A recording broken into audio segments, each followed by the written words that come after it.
Welcome back പ്രിയപ്പെട്ട പ്രേക്ഷകർ. ഇപ്പോൾ ലഹരിക്കെതിരെ അക്രമങ്ങൾക്കെതിരെ മുഖ്യമന്ത്രി വിളിച്ച യോഗത്തിൽ ഇപ്പോൾ മുഖ്യമന്ത്രി സംസാരിക്കുകയാണ്. അദ്ദേഹത്തിന്റെ അതോടൊപ്പം തന്നെ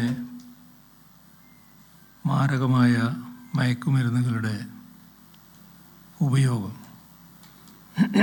ഇത് രണ്ടും നമ്മുടെ സമൂഹത്തെ ആകെ ഗൗരവമായി ബാധിക്കുന്ന വിഷയങ്ങളാണ്. ഇപ്പം സാധാരണഗതിയിൽ രണ്ട് കാര്യങ്ങൾക്കുമെതിരെ സർക്കാർ സ്വീകരിക്കുന്ന നിയതമായ നടപടികളുണ്ടാവും.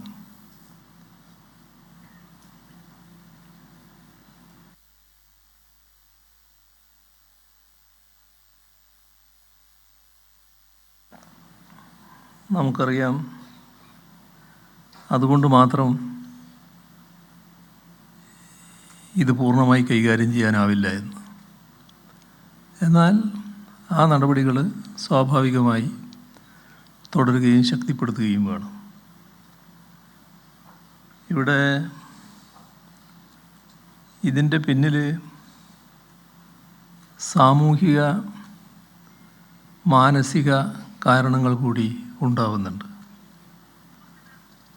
അപ്പോൾ ഇവയെ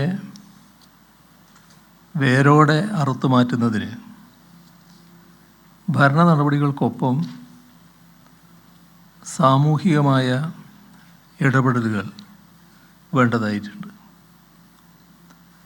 അത് ഏതൊക്കെ തലത്തിൽ എങ്ങനെയൊക്കെ ആവണം, ഇത് നമുക്ക് കൂട്ടായി ആലോചിച്ച് കണ്ടെത്താനാവണം. അതിനുള്ള ക്രിയാത്മക നിർദ്ദേശങ്ങൾ ഉണ്ടാവുക എന്താണ് ഉദ്ദേശിക്കുന്നത്. പിന്നിവിടെ സമൂഹത്തിൻ്റെ വിവിധ മേഖലകളെ പ്രതിനിധീകരിക്കുന്നവരാണ് പങ്കെടുത്തിട്ടുള്ളത്. അപ്പോൾ നിങ്ങളിൽ നിന്ന് അത്തരത്തിലുള്ള ക്രിയാത്മകമായ നിർദ്ദേശങ്ങളാണ് പ്രതീക്ഷിക്കുന്നത്. മുഖ്യമന്ത്രി വിളിച്ച ലഹരിക്കെതിരെ ഉള്ള യോഗത്തിൽ മുഖ്യമന്ത്രി പിണറായി വിജയൻ സംസാരിക്കുകയാണ്. നമ്മുടെ SKN40 യാത്ര തുടങ്ങുന്നതിന് തലേന്നാൾ മുഖ്യമന്ത്രി SKNുമായി ഒരു ചർച്ച അല്ലെങ്കിൽ ഒരു ഇന്റർവ്യൂ നടന്നിരുന്നു. അതിൽ കുറേയധികം കാര്യങ്ങൾ സർക്കാർ ചെയ്യാൻ ഉദ്ദേശിക്കുന്ന കാര്യങ്ങളൊക്കെ പറഞ്ഞിരുന്നു. അതിന് തുടർച്ചയിലാണ് എന്തായാലും ഈ യോഗം ഇപ്പോൾ വിളിച്ചിരിക്കുന്നത്.